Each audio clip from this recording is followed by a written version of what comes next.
Nefertari Cobra, o rei de Alabasta, acabou morrendo na Reverie e a sua morte trouxe muitas perguntas e dúvidas sobre Nefertari Lili, a antiga imperatriz do reino de Alabasta, Ensamar, aquele que senta no trono vazio, e o século perdido, que é uma das maiores incógnitas de One Piece. Se você que está em todo lado tá curioso para saber as novidades do capítulo 1085 de One Piece, se liga só nesse resumão que eu fiz para vocês. Mas antes do vídeo começar, não esquece de deixar o teu like, pois ele é muito importante para o engajamento do vídeo aqui na plataforma e principalmente aqui no canal Ilha dos Otakus. Agora que o recado foi dado, o pedido foi feito, bora lá deixar de enrolação e bora logo para esse vídeo. O capítulo 1085 de One Piece começa com uma capa onde temos Frank e uns filhotes de tartaruga indo em direção ao mar.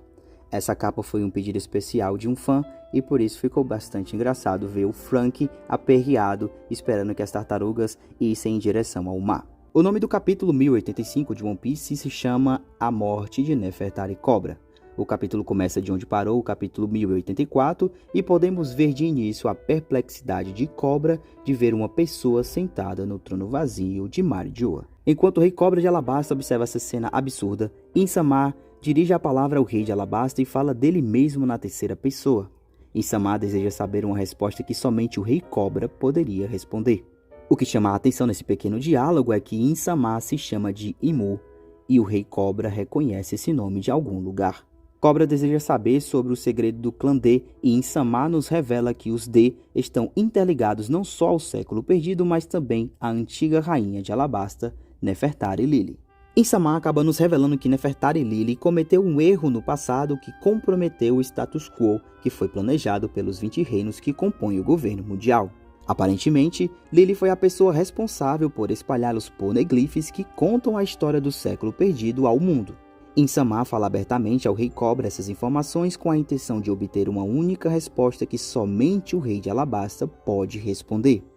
Ele quer saber quem era o remetente da carta que a rainha Lili escreveu após se recusar a permanecer em Marijoa com os outros 20 reinos. Essa resposta é a chave da traição da rainha de Alabasta e Ensamar deseja saber o nome misterioso do remetente da carta. Nesse momento, cai a ficha para o rei Cobra e o mesmo sabe que não vai sair vivo dessa situação. Enquanto ele pensa em uma resposta, os Gorosei puxam cada um uma pistola e nessa hora aparece Sabo ouvindo toda a conversa. Após nos mostrar a cena de Sabo ouvindo a conversa de Gorosei, Ensamar e o rei de Alabasta, a cena volta para o rei Cobra e ele acaba nos revelando aquilo que talvez seja o maior mistério do capítulo 1085 de One Piece. O rei Cobra fala apenas o nome completo da imperatriz de Alabasta há 800 anos. Ela se chama Nefertari de Lili. Ao ouvir que Lili era do clã D, Ensamar fica em choque, como se não soubesse dessa informação antes. Após essa revelação, acaba começando uma grande confusão na sala do trono, e o rei Cobra é atingido em cheio por uma seta preta e ali, o seu destino já estava traçado.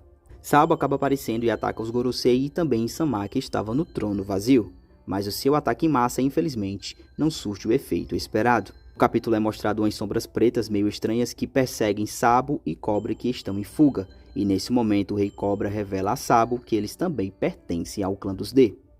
Essa informação pega Sabo de surpresa, pois ele acaba lembrando dos seus irmãos Monkey D. Luffy e Portigas de Ace, que também são membros do clã dos D. Enquanto Sabo acaba processando essa informação na sua fuga, outra seta está indo em sua direção juntamente com outras sombras e ele e Cobra são acertados em cheio. Embora Sabo se recupere do baque, Cobra o incentiva a fugir sozinho e pede para ele proteger algo.